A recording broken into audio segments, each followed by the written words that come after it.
31 जनवरी 2023।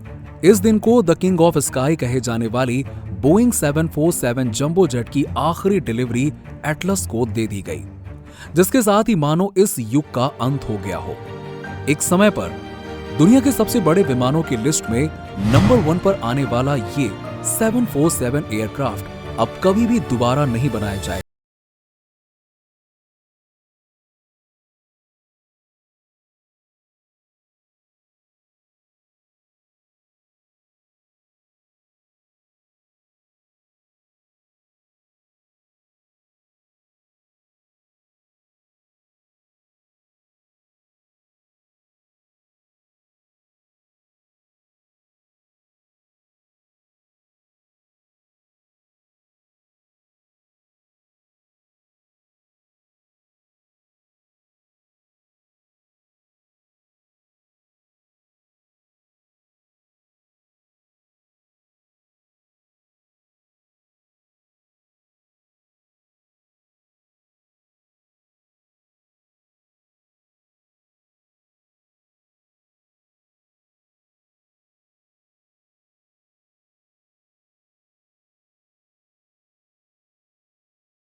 Seven 747 के बनने के पीछे एक बड़ी ही मजेदार कहानी है।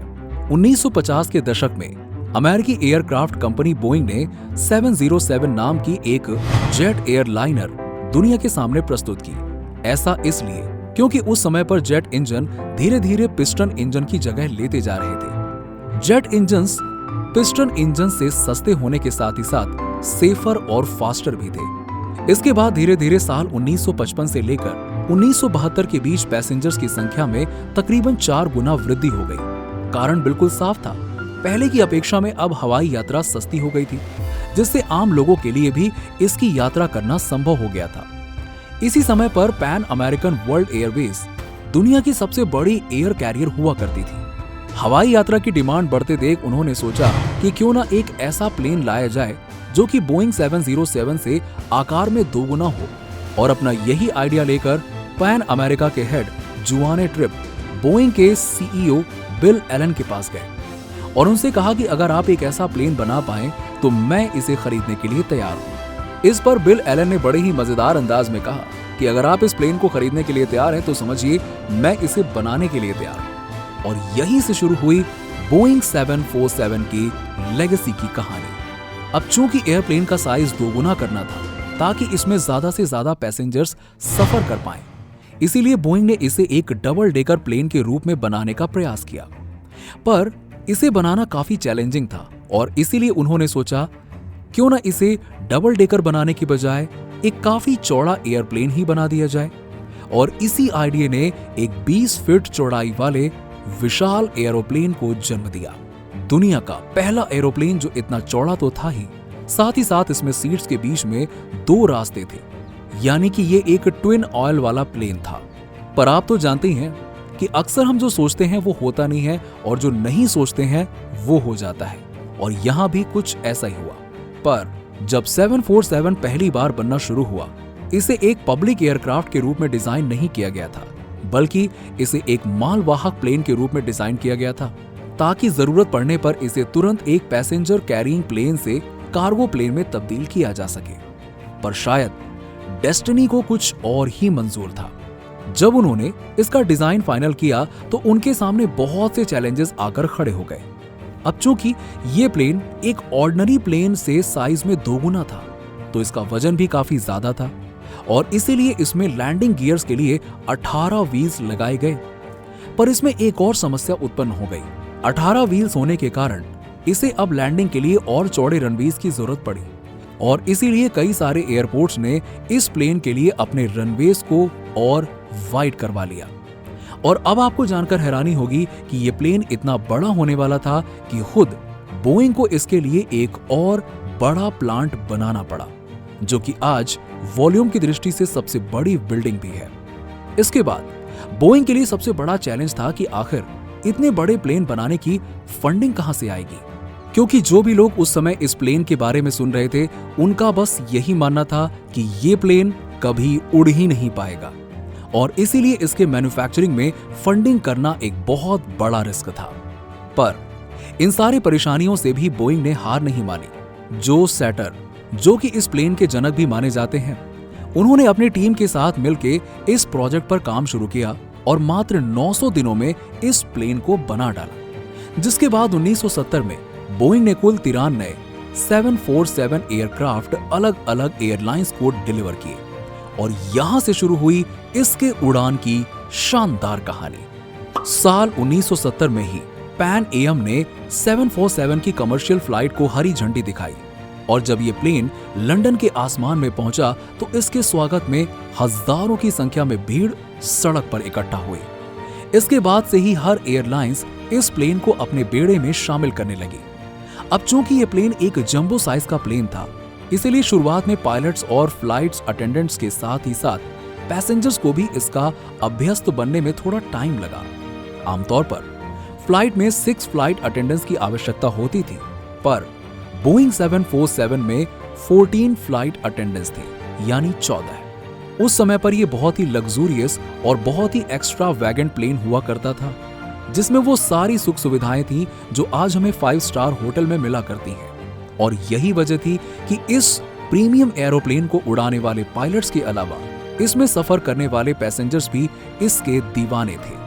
और इसीलिए आगे चलकर United Airlines, Delta Airlines, KLM Airlines, Lufthansa, British Airways, Qantas Airlines ने इस जंबो प्लेन को अपने फ्लीट में शामिल किया।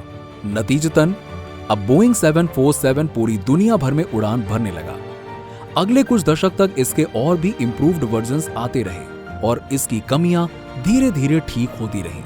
इसने कमर्शियल फ्लाइट्स के साथ साथ गवर्नमेंट ट्रांसपोर्ट, एयरफोर्स में भी अपनी सेवाएं देनी शुरू कर दी। यहां तक कि साल 1977 में बोइंग ने नासा को इसका मॉडिफाइड वर्जन भी डिलीवर किया, जिसका उपयोग उन्होंने कैलिफोर्निया के एक लैंडिंग स्पॉट से एक अंतरिक्ष यान को ढोकर फ्लोरिडा के केप कार्निवाल तक ले जाने में किया। अब इतना जानने के बाद आपको एहसास हो गया होगा कि आखिर क्यों बोइंग 747 एक स्पेशल एयरक्राफ्ट हुआ करता था। पर अब सवाल ये आता है कि आखिर 53 साल पूरे करने के बाद इसकी इतनी मायूस कर देने वाली एंडिंग क्यों हो रही है? आइए जानते हैं। देखिए, उस समय इस प्लेन का सेफ्टी रिकॉर्ड काफी अच्छा था, पर हम ऐसा बिल्कुल नहीं कह रहे हैं कि ये परफेक्ट था। ऐसा इसलिए क्योंकि इतने बड़े प्लेन में मेंटेनेंस में काफी ज्यादा खर्चा आता था, जो कि एयरलाइंस की जेब पर भारी पड़ता था। और तो और इस प्लेन के साथ कुछ भयंकर दुर्घटनाएं भी हो चुकी थी, जैसे कि साल 1996 में TWA फ्लाइट 800 लॉन्ग आइलैंड के किनारे पर जाकर क्रैश हो गई, जिसमें 230 लोगों ने अपनी जान गंवा दी।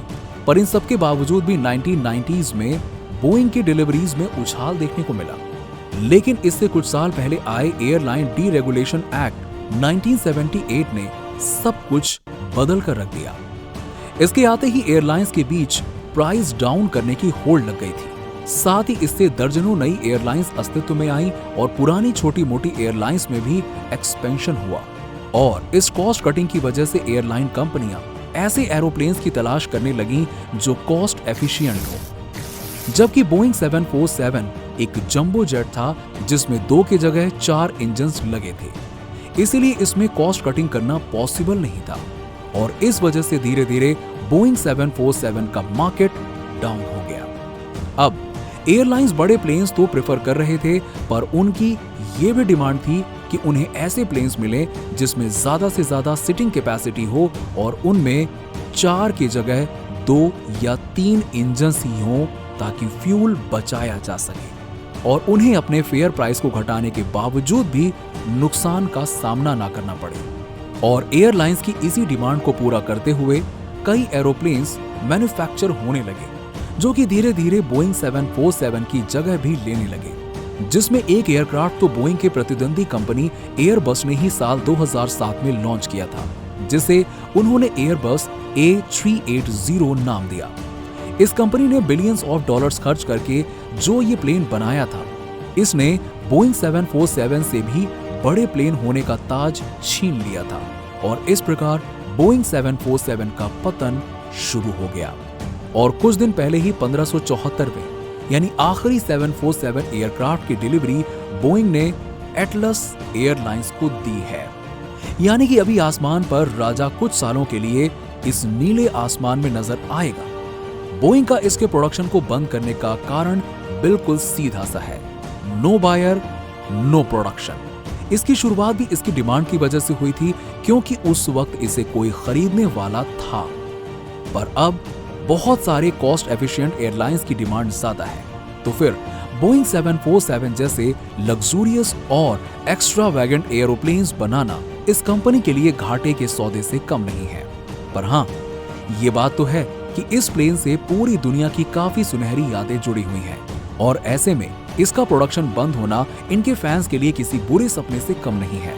पर हाँ, अभी कई वर्षों तक किंग ऑफ स्काई हमें आसमान में उड़ता हुआ दिखाई देगा, क्योंकि अभी भी 747 के लगभग 396 एयरक्राफ्ट अलग अलग एयरलाइंस के द्वारा इस्तेमाल में है, जो कि अगले 10 सालों के लिए तो आराम से उड़ान भरने के लायक है, जिसके बाद कमर्शियल फ्लाइट्स में इसका इस्तेमाल कम हो जाएगा।